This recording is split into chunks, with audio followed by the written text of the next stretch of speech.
भूर्भुवः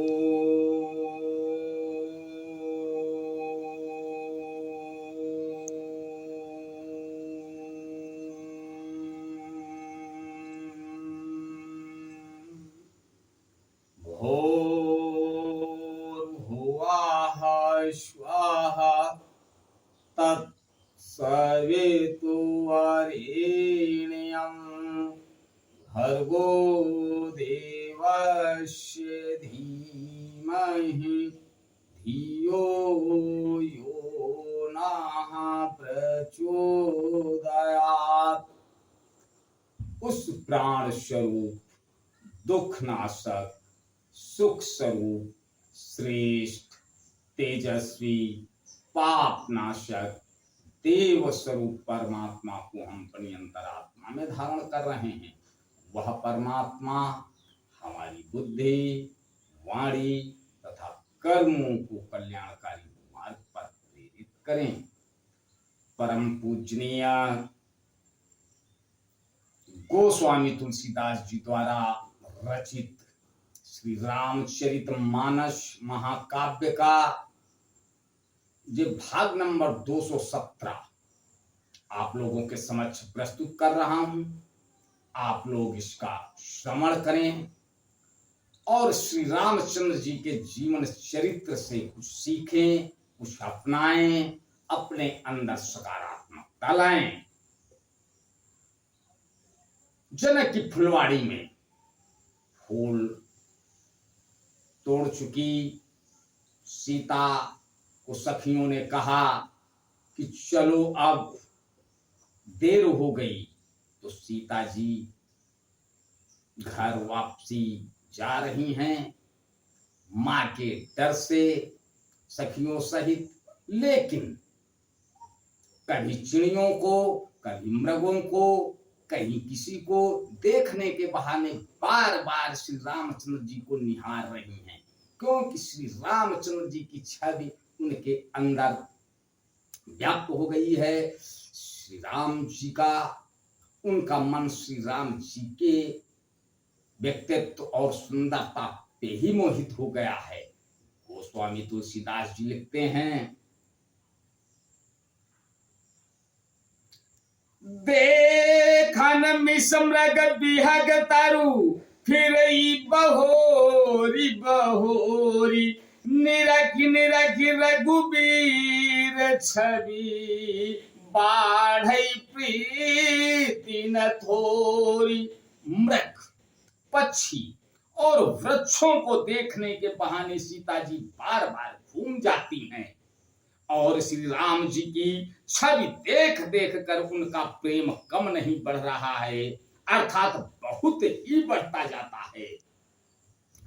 जानी कठिन शिव चाप बिसुरती और चली राखी उर श्यामल मूर्ति। प्रभु जब जात जानकी जानी सुख स्नेह शोभा गुण खानी।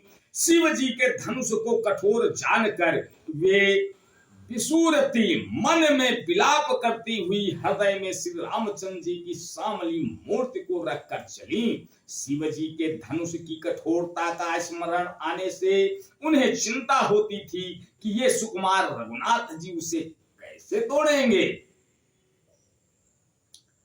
पिता के प्रण की स्मृति उनके हृदय में क्षोभ, पिता की स्मृति उनके हृदय में क्षोभ खाई, इसलिए मन में विलाप करने लगी। प्रेमवश ऐश्वर्य की विस्मृत हो जाने से ही ऐसा हुआ। फिर भगवान के बल का स्मरण आते ही वे हर्षित हो गईं और सांवली छवि को हृदय में धारण करके चली। प्रभु श्री राम जी ने जब सुख स्नेह शोभा और गुणों की खान श्री जानकी को जाती हुई जाना, परम प्रेम में मृदुमस्की, परम प्रेम में मृदुमस्की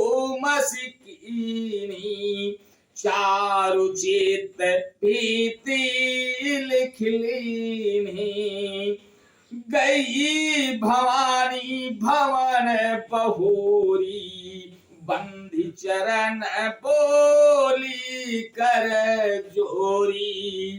तब परम प्रेम की कोमल स्याही बनाकर उनके स्वरूप को अपने सुंदर चित्त रूपी भित्ति पर चित्रित कर लिया।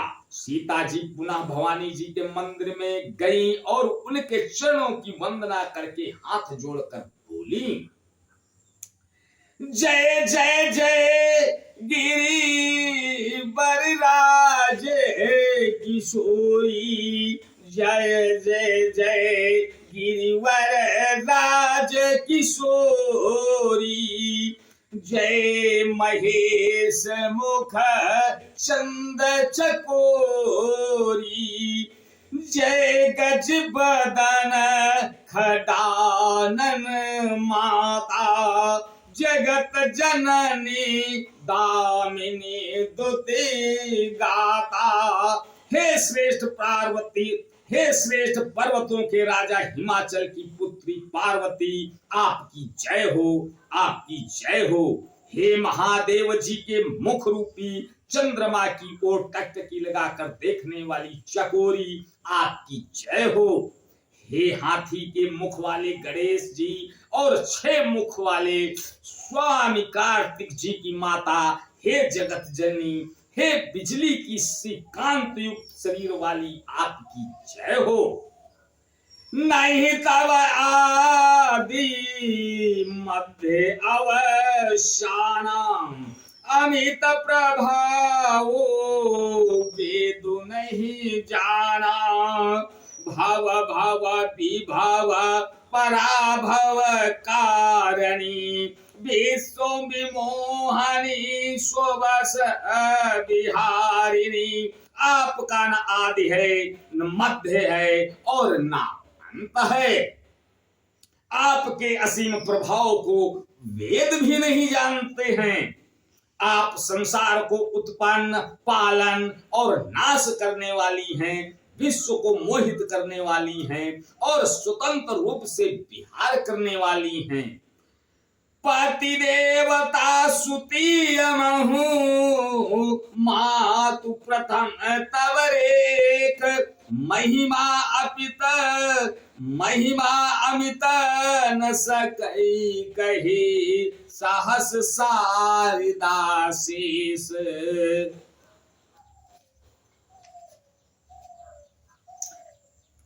पति को इष्ट देव मानने वाली श्रेष्ठ नारियों में हे माता, आपकी प्रथम गणना है।